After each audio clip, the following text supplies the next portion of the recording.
Over the last year, I've been on a mission to explore Great Britain and to find out what's really going on in our country. But what's intrigued me is in the comments to my videos, time and time again, many people say that yes, there are problems with deprivation, with homelessness, with addiction, and with crime in the UK, but it's nothing compared to what happens in some areas of the United States. And so, I've decided to find out for myself. I'm in Philadelphia, and I'm aware of an incredibly notorious area in Philadelphia called Kensington, which is, in many people's minds, the worst hood in the United States. I'm going to head into Kensington. I've got a local YouTuber that I'm going to go and meet in a second, and we're going to see what life is really like on the other side of the Atlantic for the people that are in similar situations to some of the people I meet in the UK. Let's check it out, folks. Let's see what the situation is in America's roughest hood. Let's go.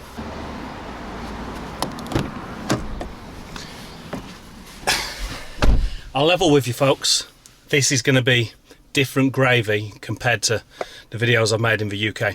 It's going to be a lot more dangerous, and consequently I'm going to have to be a little bit more subtle with how I film. So there might be times where I have to go into the Call of Duty body cam mode. Yeah, I'm going to have to keep things low key.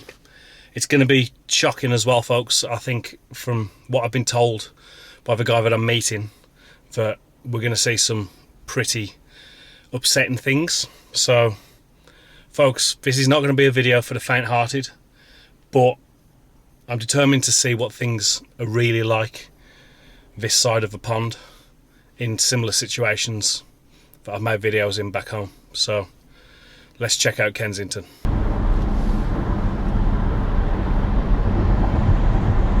Folks, I want you to meet Jeff, who's got a YouTube channel, and I reached out to him because I wanted someone to take me around Kensington, Philadelphia. Jeff makes content here and has lived, quite an eventful life himself.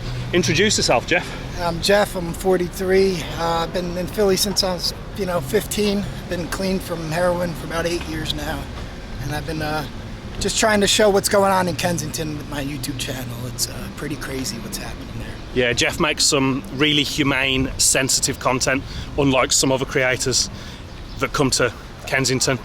So I reached out to him because he's the type of person that I want you to meet, and that I think he's the suitable person to show me around. So Jeff, what sort of things are we likely to see when we go into Kensington in a moment? You are about to witness absolute chaos and madness, lawlessness. It's going to be crazy. It's kind of hard to explain it to someone that's never been there. We are heading into Kensington. I'm going to take you from the top area. Yeah. And then I'll drive you all down the actual Ave so you can see what's going on. A lot of it has changed because the mayor is, she took office and her first promise was to get rid of Kensington. Or clean it up. Stuff like this happens every time we get a new mayor. This is nothing new. Yeah, like it gets them in. They probably have a bash at it for a couple of months and then they forget about it. Other things, Other things become a priority. There'll be a mass shooting in West Philly, or something crazy. It's a big city. Crazy things happen in Philly. You will see a lot of cops now out here, and basically they're just moving people from one spot to the next. Yeah. But yeah, you're gonna see it, man. A lot of people, how affected they are with the xylazine. Yeah. You'll see people just laying on the streets. And, really? Yeah. It's eye-opening.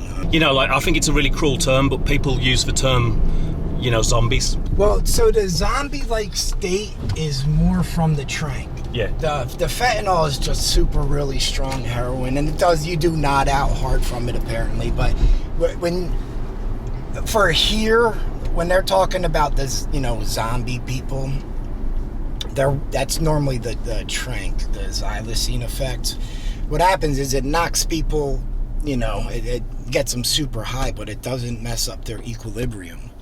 So they're kind of able to stand up. That's why they don't fall over so much. That's why you'll see people bent over in all these weird positions. So their legs don't go, but like their back does, and it's so unhuman, isn't it? We call it Kensington yoga. That's one of the words we use around here for it. It's something you'll never get used to seeing, no matter how many times you do see it. Locking people up there. Something just popped off here. There was last night. Did you watch the news around here last night? No. There was one car chasing another car, and I guess the guy got out and ran, and the other guy chased the guy into the Chinese restaurant and, shot him, I think, 10 or 12 times. And this was at 7 o'clock in the afternoon, right down here. I'll tell you what, folks, you need balls of steel to make content like this, and you need to look after those balls. And there's no company that's better for keeping your walnuts trim and proper than Manscaped. Now I've got you in the lavatory with me, let's talk about Wendell's walnuts and how he keeps them so wonderful. Now I use the Manscaped Lawnmower 5.0 Ultra because it's the top of the game when it comes to nut shavers. It's got skin safe technology, so you can have the confidence to go down there and sculpt a piece of art if you want. You should look down there. If YouTube would let me show you, I would. It's like the Sistine Chapel down there. Amazing. Before I started using this Manscaped wonder, it was disgraceful down there. It was like an ancient forest, out of control, unnavigable. But now, my nuts are so smooth, they're the talk of the town. But Manscaped don't just make ball shavers, they make all sorts of amazing products.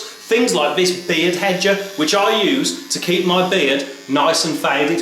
This thing's class 2, the Handyman. This is great for anything up to 3 days worth of stubble. It's compact, it's easy to take travelling with you, and you can just stay on top of the little bits that are below your beard like this, or if you're clean shaven, stay on top of your whole shepherd's bush. Manscaped makes so many products that blokes just should not do without. So don't be a numpty, gents. Go to manscaped.com, use code Wendell at checkout to get 20% off your order and free shipping. It's a no-brainer. It was a lot different when I ran the streets down here.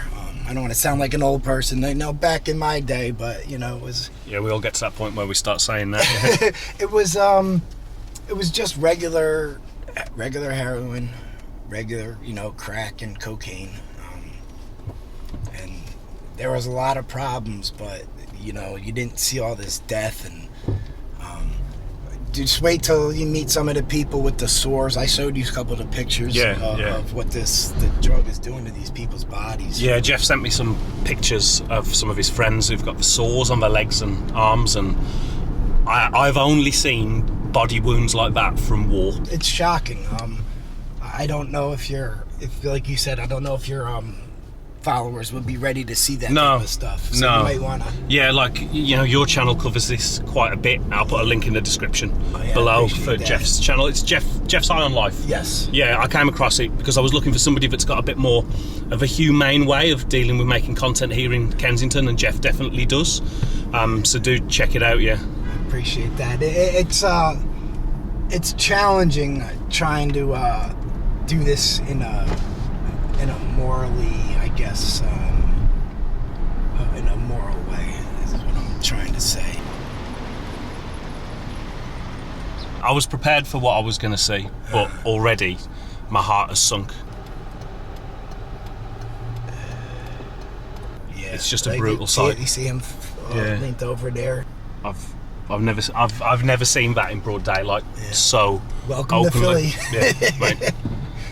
Welcome to America. It's already made me upset. Like I've turned the camera away from that. It's hard to see, man. Yeah. That's he could die in 3 seconds after that goes into his body. He's not, Yeah, I'll apologise now, folks. Well, I won't apologise because I think it's the right thing to do. But there might be many things in this video that I might blur out a bit because I don't think that it's suitable to put on YouTube. I don't normally do that, but some of the things I'm seeing already. Yeah, I can respect it, and I only show stuff like that if people are okay with it. Like I wouldn't, you see that? It's just.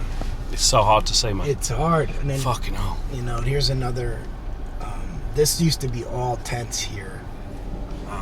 This is Clearfield and Allegheny here. This is a big, I'll come back around so you can see. Yeah. I probably know a bunch of people here we could stop and talk to. I got hooked on the drugs, and then, like, once you get hooked on them, it's like not just mentally trying to get away from this place, it's like force that just like pulls you back because you can't really go far. So it's like I want to see my family and my friends and stuff like that, but it's like I always have to be close to here because like you like it's like instant withdrawal, and you get like addicted to the lifestyle out here. Yeah. So it's like what are the withdrawals like? The withdrawal is just like you can't like lay still and you can't rest, and like it hurts to do the drugs, but it hurts to withdraw. Yeah. So it's like my body right now is rejecting the drugs. Yeah. So I'm going through a like schizophrenic psychosis, and like sometimes like I go crazy and I take all my clothes off and run up and down the street. Like you don't know what you're doing. It's just that psychosis takes over you. I think that there's something on me. Yeah. So like I think I see it and feel that there's something biting me, and I'm trying to take it off to the point like I rip my skin and I bleed and stuff. So is that from scratching? Is it? Yeah. And they said it's a Morgellons disease, and it's just a type of psychosis that they don't understand that some people they get. But I'm 26. I've been using drugs probably down here for 11 years. Yeah. Don't come here. No. Once you come here, you will not leave. Yeah. You won't. Yeah. You will not leave. Yeah. Do you feel as a female, 26 years old, how dangerous is it for you? It's dangerous. It's pretty dangerous, but it's not like what people think. It's more dangerous for a guy out here than a woman. Like they protect us for some reason because like the better you look, the more protected you are. Like because they want to chill with you and hang out with you and stuff. Like I got out of here for a couple years and I was driving tractor trailer. Yeah. And then just one night I decided to snort some powder. Yeah. And I kept doing it, but it's like I feel like I went to sleep and woke up and I was just back hooked on drugs. I still remember the first day that I came out here, and I never left. Have you got any plans for short and medium term to try and improve your situation? Well, I mean, I'm probably gonna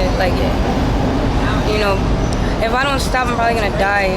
So for me, my plan is like, I'm gonna like try to just do as much drugs as I can until I either go to jail or die. Well, I mean, I've never said this to someone before, but I hope it's the former. I hope that maybe that might be the key to you getting some kind of rehab or something. It's impossible for me to say, but I don't. That's really hard for me to hear you say that. Yeah, I miss my family. There's always something to just use that hope of getting back to your family. As I can only imagine how hard it is, but please don't think like that, okay? Because you're worth more than that. Yeah. Everybody is, but you are. I'm so sorry. Please try and find some hope to get back to your family. Yeah. Try and do whatever you can. Okay. Yeah. Well, I hope young people, we don't listen. Like my mom told me when I used to just smoke weed and stuff, like I'm gonna be in Kensington, I was sucking dick, and I'm sorry, I'm not trying to be like that. And I used to get mad at her and like curse her out and be like, no, fuck out of here, like don't disrespect me like that and blah blah. But so you say, I gather you're saying that you just wish people did pay attention to the warnings. They have to understand. Yeah. Just because you don't feel like you would do anything to get the drug now, once you're hooked, it's too late. Now this here to the right, this is Needle Park. Jeez. This is famous park. Yeah. Up top there is a library. Yeah.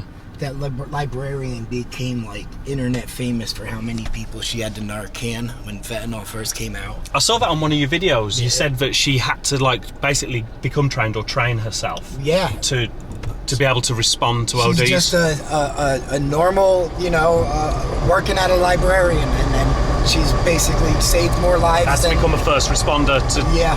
What an angel. Hundreds of people she's Narcaned and saved. Yeah. And another thing you'll notice is how many people are in wheelchairs. Yeah. Because they lose their limbs from this trank. Look at this guy bent over here. He'll just stay like that. know. How, it's amazing. How long will that gentleman be in that position, or that guy there? Half hour, Fucking maybe. hell. 20 minutes. Hey, look, that's all you see, man. So what's your name, my love? Joy. Joy, yeah. And what's the situation for you here in Kensington at the moment? Yeah. For me, I've been using for a really long time. I've been in like 30-some rehabs, mostly successfully completed. It's just been a rough road for me when it came to that. Bad family history, but pretty much pushed through it. Graduated high school, started my first degree. So now I just completed my bachelor's degree in biology. My fifth degree. Jeff was telling me that is that in nursing? Yeah, that's interesting. Yeah. But then I ended up getting fired from my job. They'll grab you, say you're using, it's either rehab or it's to go to jail. Like, you literally have two choices. That's it. But these rules and regulations aren't going to stop people from using. You're just filling up the facilities of people that don't even want to be there. This is just a whole other level. It is, yeah. The first time I came here, I literally puked by the second. By the second curve. It was insane. The sores, the homeless people, the smell. It's like Zombieland. I think that's a really cruel term, but do you think it's an apt term? I do. I've been here about a month. Homeless, nothing. That's what I got. Is it really dangerous being in that situation here? It looks it. Yeah. Oh my gosh. I mean, when I first came up, you saw the guys was screaming at me. Have you come to any harm yourself? Oh yeah. I just got robbed 2 days ago. I had a guy come up to me. I was sleeping in my friend's car, and he opened the door, grabbed my necklace off my neck. So, you can't do anything about it. So a little bit of background that I've never shared on the channel. I used to live not far away from East Hastings Street in Vancouver. Oh, wow. Which is Vancouver's Skid Row, basically. Yeah, I'm going to be going up there. And there were some bad scenes there, but I've never seen anything like this. Yeah. Oh. My heart's dropped, mate. Yeah, it's hard to see this stuff. I'm going to do a quick little tour just so you can see. Do they just walk out as well? Yeah, oh, they don't even care. They'll just right into the middle of the traffic. Fucking hell. You see all these stuff, and you could see how many people have. You'll see how many people have bandages or missing limbs. It's hard to grasp, you know. It's when you first get down here, you like it, and you think you're gonna be ready for something like this, and then it hits you. Yeah. So what's your situation here in Kensington, mate? Yeah, man. I've been out here for 4 years plus, man. You know, really just I came out here for real. Like I did. All right, we're gonna get deep with it. I'm gonna get personal with it. In 2017, I lost my mother when I was in jail doing 15 months. On a possession with intent to deliver charge. I came home to nothing, you know what I mean, to be honest with you. I came home, my baby mother was dealing with someone else, you know what I'm saying? My mother had died, my father was dead, my sister stopped talking to me. I basically was homeless with my back against the wall. And I came down here and started getting high, man. For the first time in my life, I never thought I would start playing with needles. Yeah. Yeah, man, and I started doing something that I thought I'd never do, man. I started shooting fentanyl with xylazine. You know, I already was taking Perc-30s for years, making a lot of money out Norristown. You know what I mean, hustling out there and all that. I always had money. I always was situated. I had places in Plymouth, Meeting, King of Prussia. I made a lot of money out Norristown. I lost everything. Like I said, my mother died when I was in jail. My girl left me. My father was already dead. My family cut me off. I lost my clientele in the drug business where I was making money. Then I actually, fell a victim to the other side and became an addict. And down here in Kensington, man, that's where that all started, man. What's your day-to-day life like? Like, run me through an average day in your situation. I mean, it's always basically just like literally survival of the fittest. Everything's a hustle. You know what I mean? Yes. You gotta do what you gotta do to get money, to get high. It's like, as they call it, robbing Peter to pay Paul. You know what I mean? Not physically, but I get it. You know what I'm saying? Yeah. You know, in the figure of speech. Everything is, you know, doing anything by all means to hustle to get by, you know what I mean? Look at this, just... She so easily could have got run over. Yeah, it's, you know... Got a first responder here. Yeah, they're probably narcaning someone right now over here. Jesus Christ.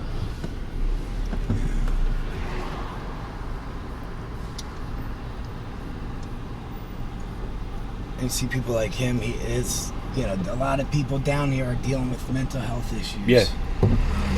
I'd say about 80% of the people here, even if they were to stop taking drugs today, they still need help living, you know, adult living facility, and we just don't have a lot of them things here. You know, it's on Lacey here. This girl's trying to get picked up right here. Looks like she just got picked up. What's it like for the people that own the businesses? Well, it's horrible for them, but a lot of these stores are actually a lot of the drug dealers themselves. You might want to cross the street.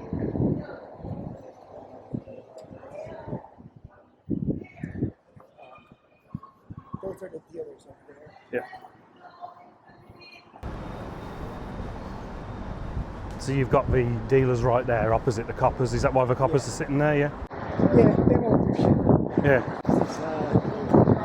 It's, some of the most useless people in America right here. I don't envy them having to come in here every day, it's a though, tough you know. job. There are good cops and there are bad cops, you know, like anything in life. Yeah. It seems like they send the wrong kind of cops down here. I hate the type of people that are down here. Well, maybe like the more proficient cops don't want this gig. Yeah, I can understand why.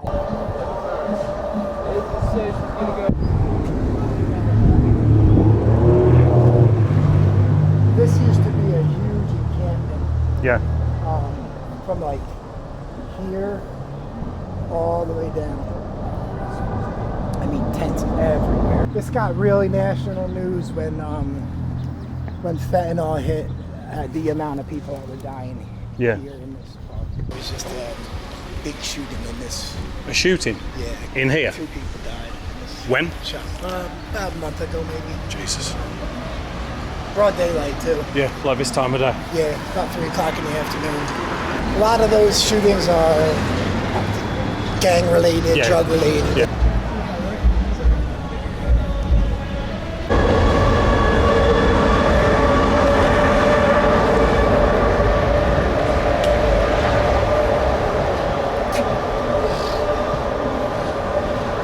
I come down here to these pawn shops, I get some good deals on camera stuff. Yeah, I can imagine, yeah.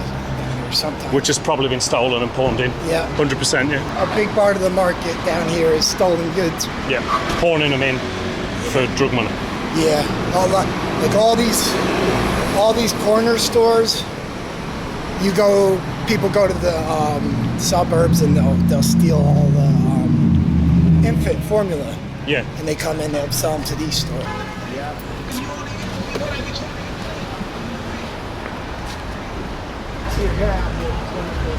Yeah, just stationed up. Sit there and do nothing. Well, not do nothing. They're just like a presence. Yeah. It's needed. I wonder a lot of times if this place would be run better if they just let the locals take care of it. Really? That's what happened in Camden or in Baltimore, and in Camden and in Trenton. They pretty much got rid of all the police departments and started over. And all those places seem to be doing a lot better. So that bottle then was very clearly piss. Oh yeah. Yeah. Oh yeah. Do you want to see? Do you want to walk up that way real quick? So all the people that were there on Kensington Ave I've moved onto this street. They just moved here, Yeah. a couple 100 feet away. Yeah. And you see families walking by. Yeah. So I bet you the store owners are loving that up here now. I never got it. What's up?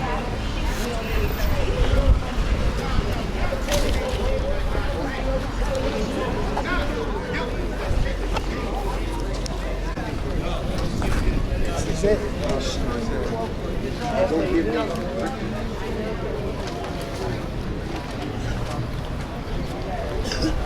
You don't see stuff like this in Britain? No.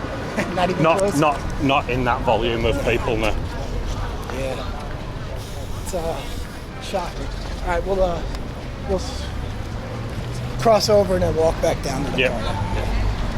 I just wanted to show you how how the So that proliferation of people there, that was on Kensington Ave. Yes. Just because of the clean-up, it's just been moved to the other side. Yes. Yeah. To the side street. Yeah. That's it. It just spread it out. Yeah. That's what everyone will tell you. It's just spread out more.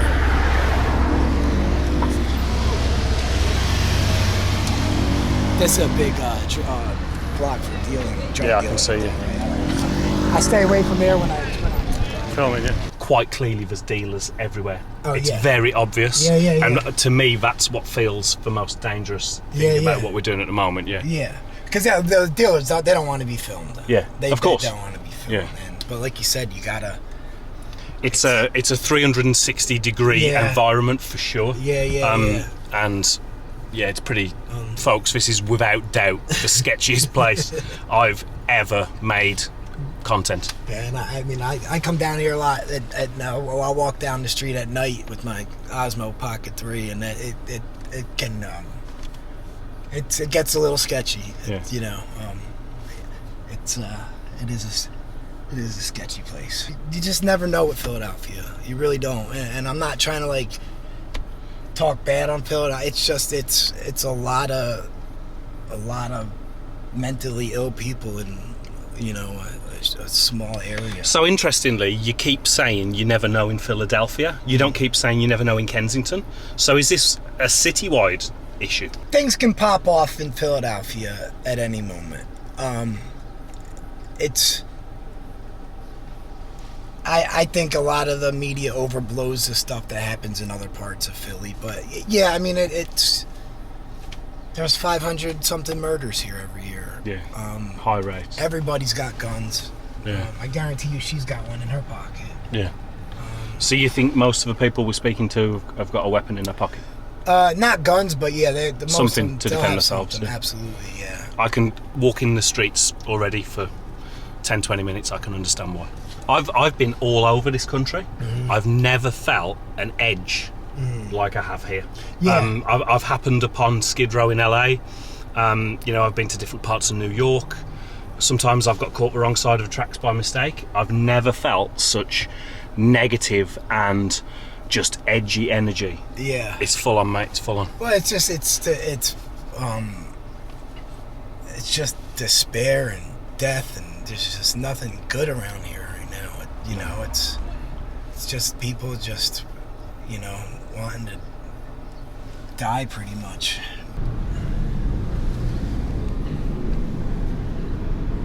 I'm gonna bring you to interview this lady Tila.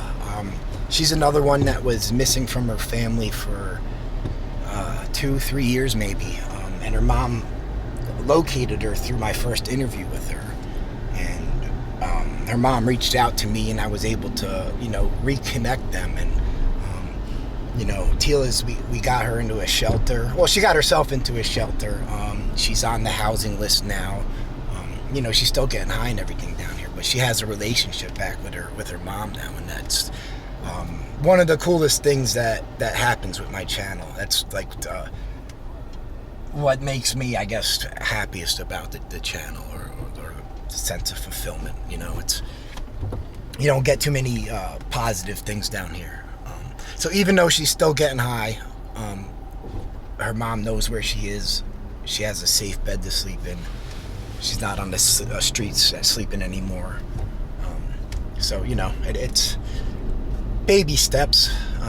Maybe she'll decide to get clean one day. Yeah. We don't know yet.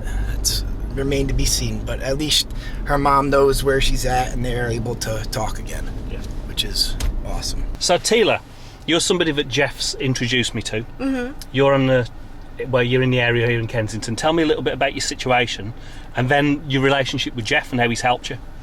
My situation, I'm in the shelter right now, but they help you get housing. So I just got housing at Fairmont Street, It's actually 15th Street, which is Center City, and it's paid for the rest of my life. So that's awesome.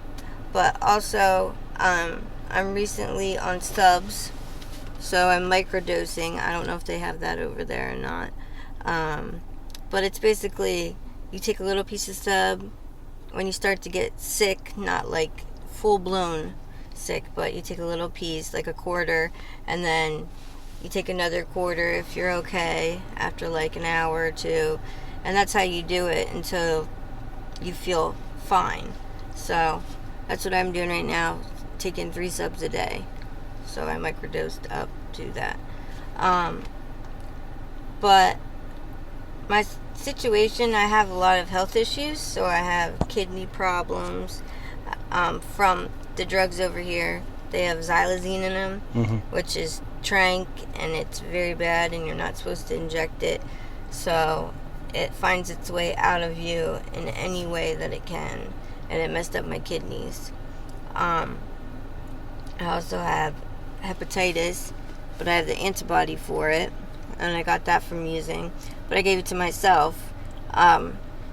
You can use your own needles over and over, and if you do that, it'll give you can give yourself hepatitis. Yeah. I am on PrEP, which is preventative for HIV. It's a shot you get every 2 months. And that is great because you can't get HIV then. I'm also, what else? I don't know. Just trying to get into recovery, talking to my daughter, who I wasn't talking to. I have 3 girls, and my oldest goes to Arcadia College. And my middle daughter, who I've had a lot of issues with, I relapsed because she tried to kill herself 6 times. And it was really rough for me after the 6th time. I had a fiance for 15 years, and he started doing meth and completely did a 360 on me. I've never seen anything like it before. His whole demeanor was different, the way he walked, the way he talked, all that. Very aggressive, was never like that. Kind of feminine, it was weird. It just brought out a completely different side of his personality. Yeah, the person standing in front of me looked like him, but I didn't know him. It was really weird. But he turned kind of abusive and stuff. He thought he was the Antichrist. I've never... It's funny now, but it's not funny. He thought he was going to save the world. Oh my gosh. After him not being supportive and my daughter doing that, I just kind of slipped up and started using, which totally screwed up my life. I was on methadone for a lot of years, and I started using meth here and there, and then I started using dope again, and at the methadone clinic just stopped going, just started getting dope, and started coming to Philly because it's way cheaper. And then I got stuck here. I actually met Jeff down here like a year ago, maybe more than that. And he was doing interviews. He was coming around a lot, and my mom saw my interview on his channel, so then my mom and him started talking, and they're like best friends now. And I started talking to my mom again because Jeff told me your mom's not That's amazing, yeah. mad at you, Yeah. She cares about you. She wants to know that you're okay. She's worried about your health. Like, you don't have to be perfect to have contact and some form of a relationship. Right. Yeah. Before, like, I was always scared because I was like, she'd get really mad at me. My stepdad is a little more strict than she is towards, like, addiction and stuff. But they're more understanding now. I don't think that they really understood what it was and how it works, and that it's a disease. It's not like I'm just out here doing this because I want to, or it's my brain's messed up. It just, it is. I'm really glad you've mentioned it like that. People need to understand that this is a disease. Like, I've walked the streets of Kensington, and it's literally an epidemic. Mm-hmm. It is a disease. Mm-hmm. People make bad decisions that lead to point that they're at. But everybody makes bad decisions. Right. But this stuff is so addictive. I can't even get my head around it. Right, the fentanyl and with the trank, it's really bad because, I mean, you saw people, I'm sure they have sores all over them and they don't go to the hospital until they're amputated. We just had a shooting around the corner here. Today? Yesterday, yeah. And a guy died just around the corner here. And what will that be over? Will that be dealers?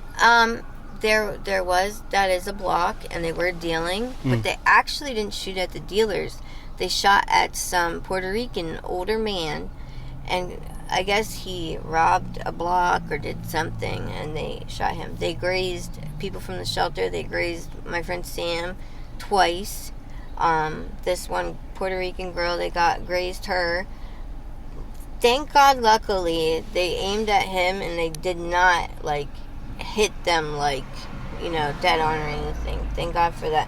And I mean, it's sad someone died, but that's part of the consequences of living here. They're shooting up. That's not the first time this happened.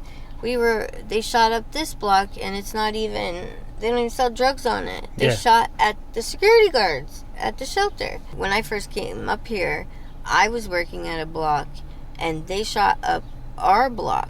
And I had to ducked behind a recliner, and all I could hear was the bullets pinging off of the fence right by my face. Instead of saying gangs, they're just it's more block wars and than gang block wars. wars than gang wars.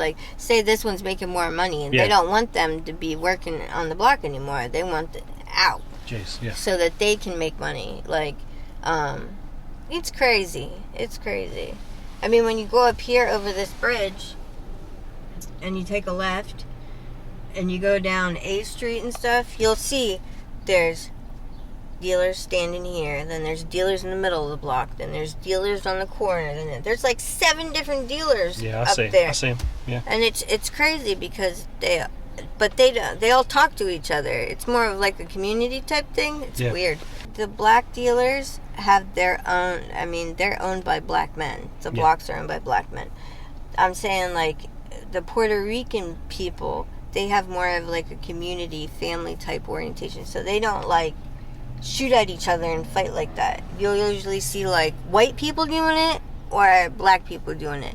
But you never, actually there's no white people that own any blocks in Kensington that I know of. It's all Puerto Rican or black. So we are pulling up now. We are in North Philly. It's just a little bit above Kensington. It's called the Badlands. During the, when the war on drugs was at its height, this was the biggest open air heroin market in America and in the world, pretty much. We're gonna come up a couple streets up here, and if you would have came here in any time from 1990 to 2016, let's say, there would be 10 people on each corner. All you had to do was stop the car. They'd run up. You could get anything from a machine gun to a bag of crack to coke to heroin. So all that stuff. Why did it change? Well, the war on drugs.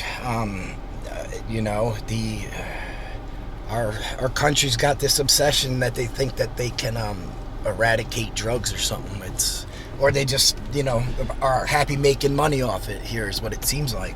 Well, I've been going around Kensington and they're not winning. They're not winning that fight. I'd like to congratulate the drugs for winning the war. I like to say that a lot.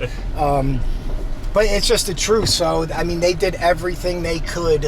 What's he there, an agent? He's probably a private security. Yeah, he's just private security. He's strapped up. Yeah. A lot of these bars and stuff will have, and then they'll beat up the homeless people that are sitting around. They are real assholes. Yeah. But it's a two-way street. Look, there's what a place to go to school. Yeah, the kids playing right here, and then there might be a guy shooting up right here. Yeah. So you got to understand where the people are coming from. The people that live here. It was literally 10 to 15 people on each corner. And you could just, at any time of the day, And the cops, it's funny. In the morning, the different corners would hand out free samples for people.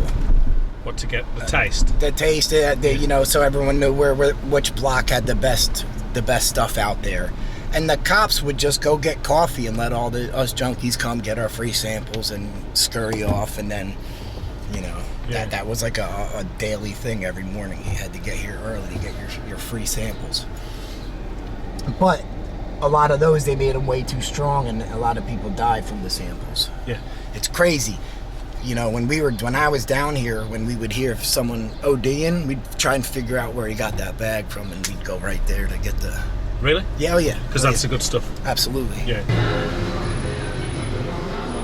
Now, this is Allegheny we're turning on to. Yeah. We're going to go... Which is one of the main drags here. Yeah, this is going to be right into the main part of Kensington. But back here to the right now is considered the Badlands. Yep. That's where all the drug dealing went. And it just migrated maybe a quarter mile up to Kensington. Yep. They just made it so hard for the cartels to get real heroin into the city. It just became cheaper to get fentanyl from China. Yeah. They get it for pennies on the dollar for what that real heroin costs. And with that fentanyl stuff, you can make it in a day in a factory. Yeah. And then ship it the same day. Yeah. It takes months to grow poppy plants. Yeah. It's crazy. That's Taco Bell coming up here on the left. Yep.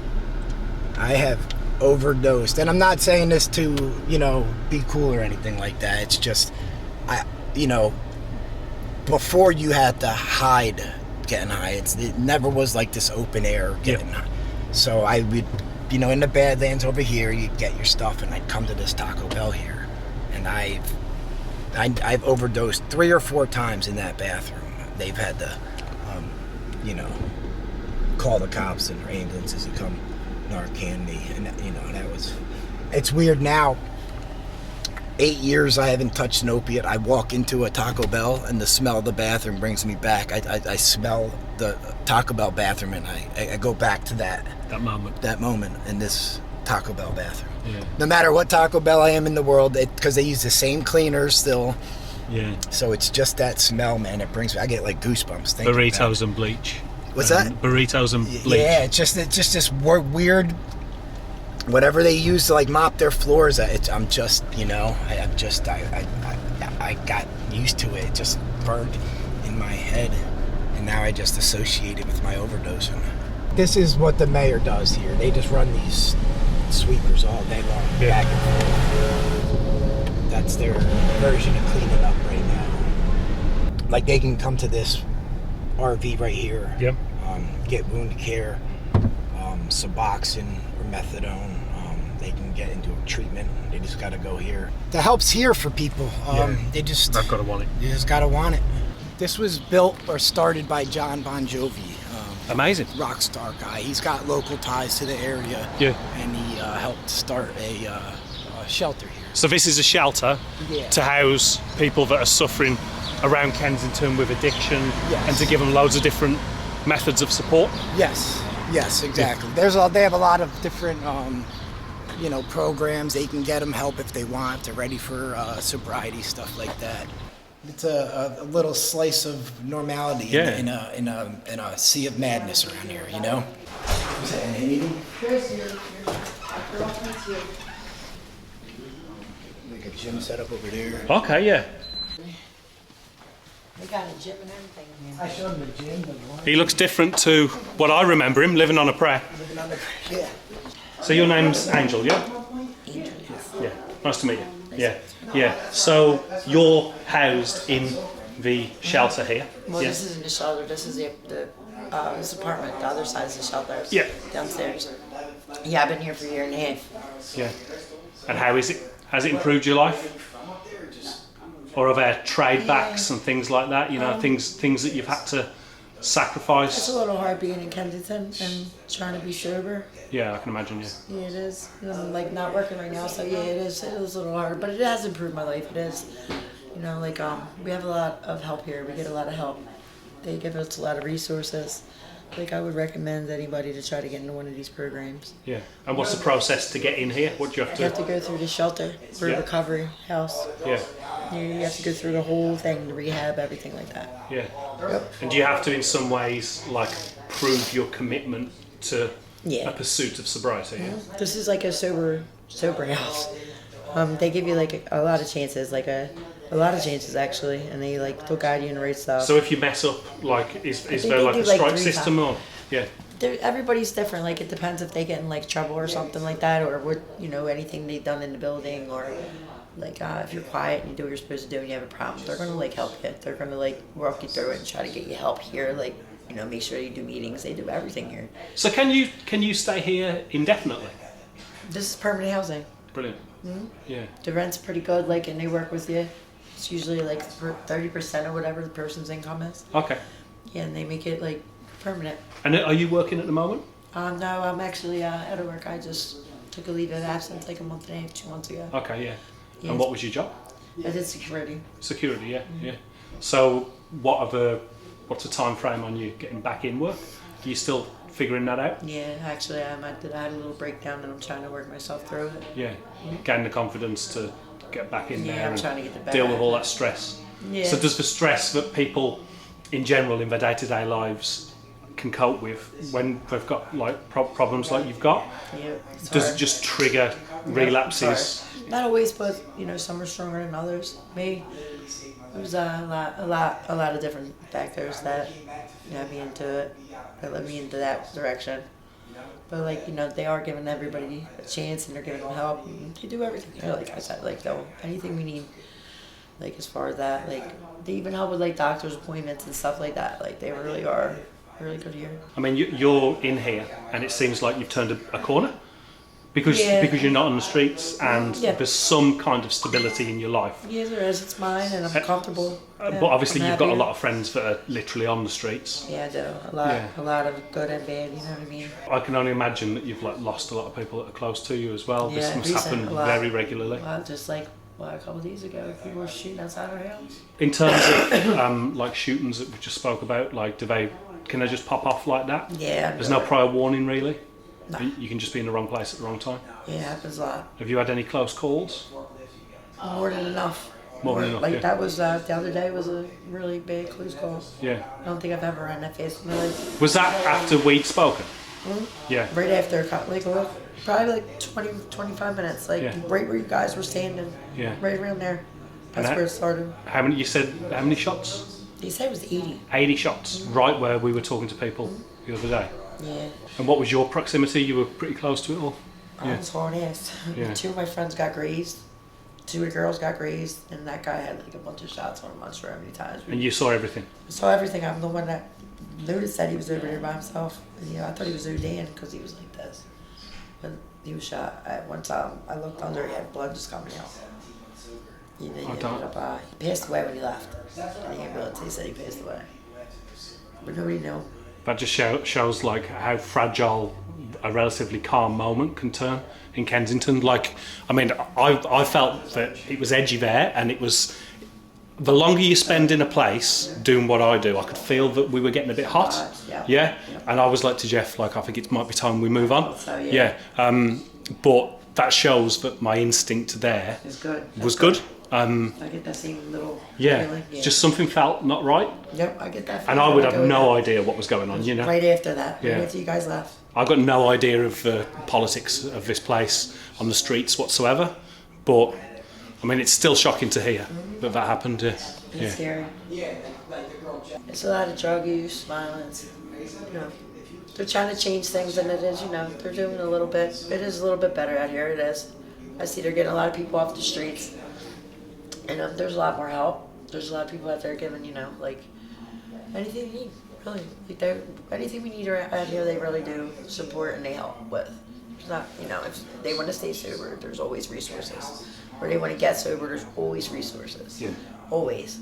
There's always somebody that knows something. It's pretty good that way. So it's a bad place, and there's a lot of really, really dark shit going on. Yes. But there are places like this facility that offers some light at the end of the tunnel if people are willing to try and at least make the journey. Yeah, absolutely. So you're on the streets in Kensington at the moment. Yes. What's the situation like, you know, summer 2024? It's getting to a point where they're starting to step in more, the police and the mayor, but it kind of like puts a damper on what I do to make money, but yeah.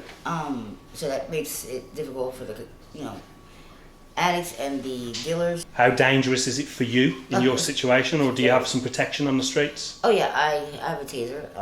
It's very dangerous. Something happened to me just last week, and a girl just the other day. But it's very dangerous. It's always gonna be dangerous.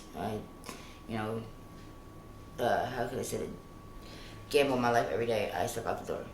Yeah. So should I say when I step off the curb because I'm on the street? Yeah. So there's no respite for you even at night.